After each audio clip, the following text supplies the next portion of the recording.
Hai, kembali lagi dengan kami kelompok 3 yang beranggotakan. Yang pertama, nama saya Faiz Dinitra Antoni. Dan saya Intan Turmansaro. Saya akan foto Azla.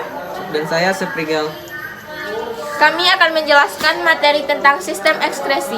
Baiklah, saya akan menjelaskan materi tentang hati. Dan saya akan menjelaskan materi tentang paru-paru. Dan saya akan menjelaskan materi tentang kulit. Saya akan menjelaskan materi tentang gangguan sistem ekskresi. Baiklah, saya akan menjelaskan materi tentang hati. Hati merupakan kelenjar terbesar yang terletak di dalam rongga perut sebelah kanan, tepatnya di atas lambung dan di bawah diafragma. Hati berfungsi sebagai alat ekskresi karena membantu fungsi ginjal dengan cara memecah beberapa senyawa yang bersifat racun dan menghasilkan amonia, urea, serta asam urat yang akan diekskresikan di dalam urin.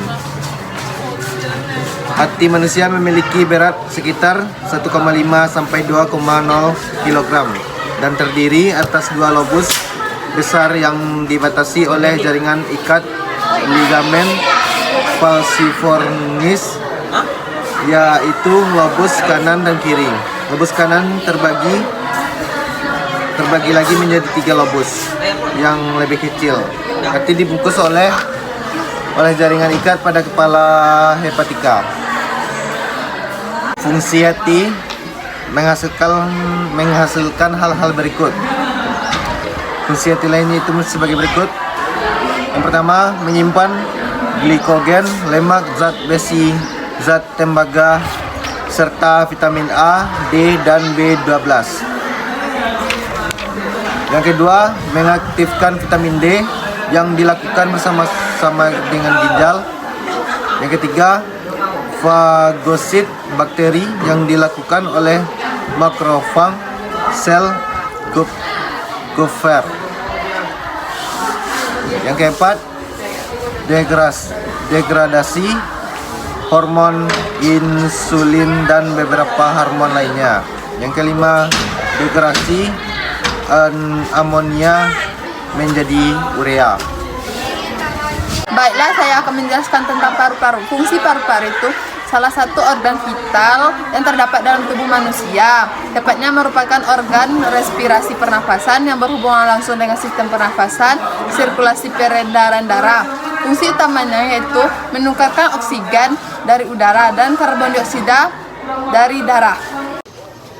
Struktur paru-paru menjadi belahan atau lobus. Paru-paru kanan terdapat 3 lobus dan paru-paru kiri terdapat 2 lobus. Paru-paru dilapisi dengan selaput yang disebut dengan pleura. Saya akan menerangkan sedikit tentang materi tentang kulit. Kulit memiliki fungsi yaitu sebagai berikut. Pertama, ekskresi. Ekskresi yaitu mengeluarkan lemak, keringat, dan mengandung air, zat, garam, urea, serta ion-ion seperti Na+.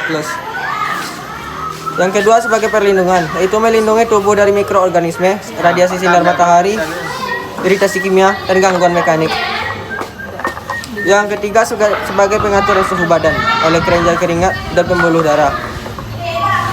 Selanjutnya yaitu metabolisme, yaitu menyintesis vitamin D dengan bantuan sinar matahari dan menyimpan lemak dan sumber energi cadangan. Yang selanjutnya yaitu komunikasi, yaitu penerimaan stimulus lingkungan oleh reseptor kulit. Misalnya perubahan suhu, sentuhan, dan tekanan. Selain itu, kulit juga merupakan media ekspresi wajah yang penting untuk berkomunikasi. Selanjutnya, struktur kulit. Struktur kulit terdiri atas epidermis. Epidermis adalah bagian terluar kulit yang tersusun dari sel-sel pipih squamosa, berlapis banyak dengan susunan yang rapat dan mengalami keratinasi. Keratin adalah protein keras. Selanjutnya yaitu dermis, dipisahkan oleh membran dasar lamina yang tersusun dari 2 lapisan jaringan ikat. Yang pertama, lapisan pilar, merupakan jaringan ikat areolar renggang dengan fibroblast dan makrofag. Selanjutnya, lapisan retikuler, tersusun dari jaringan ikat irregular yang rapat, kolagen dan serat elastis. Yang ketiga, hipodermis atau subcutaneous merupakan lapisan mengikat kulit secara longgar dengan organ-organ yang terdapat di bawahnya. Lapisan ini banyak mengandung sel lemak pembuluh darah dan ujung saraf. Selanjutnya itu pengeluaran keringat. Proses pengeluaran keringat diatur oleh hipotalamus di otak.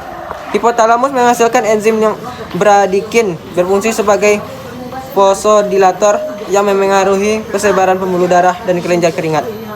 Jika darah melalui hipotalamus melebihi batas normal atau panas, rangsangan suhu panas tersebut diteruskan oleh saraf simpatis kulit. Pembuluh darah dilatasi atau melebar. Aliran darah ke permukaan kulit meningkat sehingga terjadi konduksi panas dan di bagian permukaan dan membuang panas. Kelenjar keringat juga menjadi aktif untuk menyerap air, garam, mineral serta sedikit urea dari kapiler darah. Kemudian mengirimnya ke permukaan kulit dalam bentuk keringat sehingga evaporasi atau penguapan meningkat dan suhu badan menurun.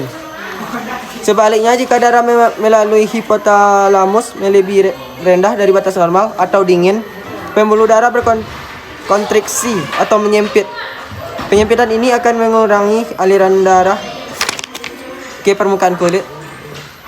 Untuk mempertahankan suhu tubuh dan kelenjar keringat menjadi tidak aktif dalam pembentukan keringat. Pengeluaran keringat dipengaruhi oleh beberapa faktor, yaitu suhu lingkungan, aktivitas tubuh, emosi, dan kondisi psikis. Seseorang yang bekerja dan terkena paparan sinar matahari yang sangat terik akan mengeluarkan keringat yang banyak. Marah menyebabkan pembuluh darah melebar sehingga meningkatkan pengeluaran keringat. Rasa takut menyempitan pembuluh darah sehingga wajah tampak pucat dan pengeluaran keringat menjadi sedikit. Gangguan sistem ekskresi. Gangguan sistem ekskresi terbagi menjadi 3. Yang pertama yaitu gangguan pada sistem urinaria, yang kedua gangguan pada hati, yang ketiga gangguan pada kulit. Kita masuk yang pertama yaitu gangguan sistem pada urinaria, terbagi menjadi 9. Yang pertama yaitu glikosuria adalah ekskresi glukosa ke dalam urin sehingga menyebabkan dehidrasi karena banyak air yang terdeteksi ke dalam urin. Yang kedua yaitu albuminuria adalah penyakit yang terjadi akibat ginjal tidak dapat melakukan proses penyaringan. Yang ketiga yaitu batu ginjal adalah penyakit karena adanya pengedapan pada rongga ginjal atau kantong kemih. Yang keempat adalah diabetes mellitus. Diabetes mellitus terbagi menjadi 2 yaitu tipe 1 dan tipe 2. Tipe 1 terjadi pada anak-anak sedangkan tipe 2 terjadi pada orang dewasa.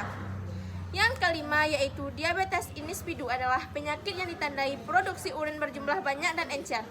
Yang keenam adalah poliuria adalah kelainan peningkatan frekuensi buang air kecil sebagai akibat dari kelebihan produksi air seni. Yang ketujuh yaitu gagal ginjal atau anuria adalah kegagalan ginjal dalam memproduksi urin.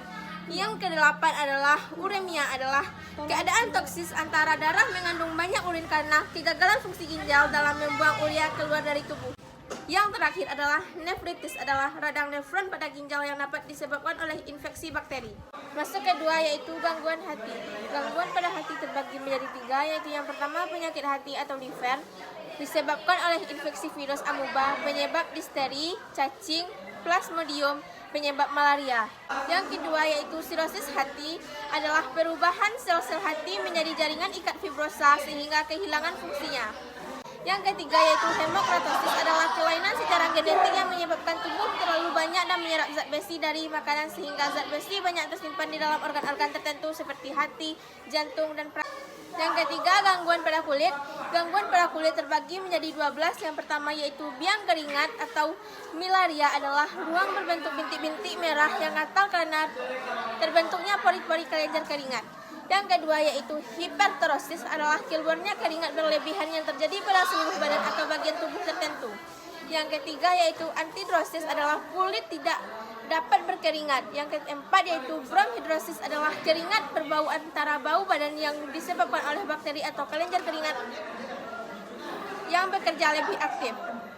Yang kelima yaitu eksem adalah radang kulit yang lebar, terasa gatal, kulit dapat melimpah atau bergelembung kecil. Yaitu kurap adalah bercak-bercak kemerahan pada kulit terkadang berbentuk bundar dan jernih di bagian tengahnya. Yang ketujuh yaitu kudis adalah gatal akibat infeksi tumbuh di kutu air. Yang kedelapan yaitu Ateles spot adalah infeksi jamur di sela-sela jari kulit. Yaitu vitiligo adalah gangguan pigmentasi sehingga kulit kehilangan kelainan tampak bercak-bercak putih yang tidak melebar pada kulit. Yang ke-10 yaitu jerawat, adalah kulit yang meradang, pori-pori tersumbat. Yang ke-11 yaitu pruritus cutanea, adalah gatal yang dipicu oleh iri saraf yang perifer dapat terjadi pada penderita kencing manis, penyakit kelenjar trimol, dan hati. Yang terakhir yaitu kalvus, adalah penyakit mata ikan yang disebabkan oleh virus atau bakteri yang digesekkan secara terus-menerus.